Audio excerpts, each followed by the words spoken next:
में आप देखते हैं? देखिए, निश्चित तौर पर अगर जनजातीय समाज को एक तरह से राजनीतिक तौर पर जागरूक करने की बात की जाए तो बड़ा योगदान शिबू सोरेन का रहा है। झारखंड बनाने के आंदोलन से वो जुड़े रहे हैं। अन्य राजनीतिक दलों के साथ कई और राजनीतिक दलों ने भी इसमें हिस्सा लिया था। तो कह सकते हैं कि भारतीय राजनीति में उनका एक बड़ा कद, और हमने देखा किस तरह से प्रधानमंत्री नरेंद्र मोदी ने उनको गंगाराम अस्पताल, जहां उनका निधन हुआ, वहां जाकर उनको श्रद्धांजलि दी। इससे पहले उन्होंने पीएम मोदी ने ट्वीट भी किया था कि आदरणीय दिशोम गुरुजी हम सभी को छोड़कर चले हो गए हैं, आज मैं शून्य हो गया हूं। तो हम तस्वीरों में देख सकते हैं किस तरह से उन्होंने ढाढ़स बनाया। हेमंत सोरेन जो झारखंड के मुख्यमंत्री हैं, शिबू सोरेन के पुत्र हैं, जो इस वक्त उनके पार्थिव शरीर के साथ हैं। और एक लंबा राजनीतिक यात्रा शिबू सोरेन की रही है। 81 साल के उन्होंने झारखंड मुक्ति मोर्चा की स्थापना की थी, चाहे झारखंड के मुख्यमंत्री के तौर पर हो, या फिर लोकसभा के सदस्य के तौर पर हो, या फिर केंद्रीय मंत्री के तौर पर। तो एक भूमिका अलग अलग समय में अलग अलग मोर्चों पर उनकी रही है।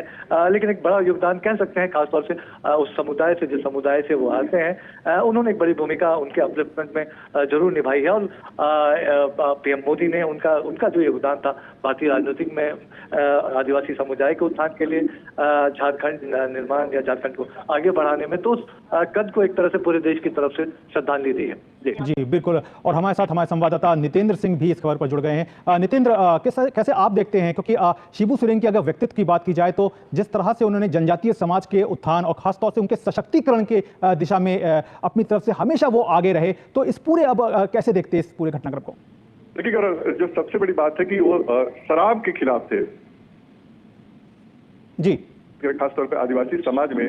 तो जब भी कोई मिलने जाता था उनसे तो वो जरूर पूछते थे, क्या नशा करते हो, शराब पीते हो? ये पहला सवाल उनका होता था। नशाबंदी के खिलाफ, शराब पीने के खिलाफ काफी जोरदार वो आंदोलन भी चलाते थे और लोगों को इस पे आगाह भी करते थे, समझाते भी थे। तो जमीनी स्तर के नेता थे। और आदिवासी समाज में चाहे झारखंड की बात हो या फिर पश्चिम बंगाल हो, उड़ीसा हो, ये जो आदिवासी बेल्ट है उसके वो काफी लोकप्रिय नेता थे। जैसा कि सुधाकर बता भी रहे थे कि झारखंड की स्थापना को लेकर के जो आंदोलन उन्होंने कहा अलग राज्य के लिए, उसके लिए उनको याद किया जाएगा। साथ ही साथ जमीनी स्तर के नेता थे। आदिवासी समुदाय में शिक्षा हो या जो सुधार की बात हो, स्वास्थ्य के क्षेत्र की बात हो, तमाम मुद्दों को लेकर के वो हमेशा लोगों को जागरूक भी करते रहे। मुख्यमंत्री के तौर पे उन्होंने काम किया, 6 बार सांसद रहे। और झारखंड मुक्ति मोर्चा की स्थापना के साथ साथ जो पार्टी के रूप में उन्होंने काम किया वो काफी अतुलनीय है। तो एक बहुत बड़ी क्षति है आदिवासी समुदाय के लिए, झारखंड के लिए। और इस वक्त मैं गंगाराम अस्पताल में हूँ। अब से थोड़ी देर पहले प्रधानमंत्री और राष्ट्रपति उनको श्रद्धांजलि देकर के यहाँ से गए हैं। और तमाम सुबह से मैं देख रहा था कि हर दल के नेता उनको श्रद्धांजलि देने के लिए यहाँ पहुंचे। तो सोचिए कि पार्टी से अलग सभी दलों के प्रमुख नेता उनको श्रद्धांजलि अर्पित किए हैं। और यही उनकी लोकप्रियता की एक तरह से मिसाल देखी जाएगी। क्योंकि जो नेता थे वो लोग बता रहे थे कि उनका दरवाजा सबके लिए खुला रहता था, चाहे वो आम जनता हो या किसी भी दल के नेता हो, कभी भी उनसे जाकर मिल सकता था, उनका आशीर्वाद दे सकता था, उनसे सलाह ले सकता था। जिस भी दल की सरकार रही है झारखंड में, जो भी मुख्यमंत्री रहा है वो जरूर उनसे मिलने जाता था, उनका मार्गदर्शन लेता था। और तभी वो जो वहाँ पे शासन व्यवस्था में वो आगे बढ़ते थे। तो ये उनकी लोकप्रियता थी। जी नितेंद्र, और जाहिर तौर पर झारखंड मुक्ति मोर्चा के वो संरक्षक थे, संस्थापक थे।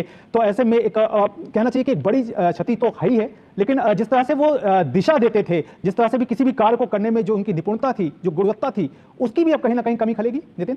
निश्चित तौर पे देखिए, जो सबसे बड़ी बात होती है कि पूरे झारखंड में उनको गुरुजी के नाम से जाना जाता था। वो लोकप्रिय थे गुरुजी के नाम से। और ये जो एक उनका ओहदा था वो सबसे अलग रखता था। और उनका जो मार्गदर्शन मिलता था खासतौर पर झारखंड के विकास के लिए, आदिवासी समुदाय के विकास के लिए, कहीं ना कहीं उसमें एक कमी जरूर रहेगी वहाँ के नेताओं के लिए। लेकिन जो उनके आदर्श थे और जो उनकी शिक्षा थी, जो उनकी नशा मुक्ति के खिलाफ हो या बाकी चीजों के खिलाफ हो, उसको जरूर अगली पीढ़ी जो नेता है, चाहे उनके बेटे हेमंत सोरेन जो मुख्यमंत्री है वर्तमान में, उसको आगे बढ़ाएंगे। तो ये एक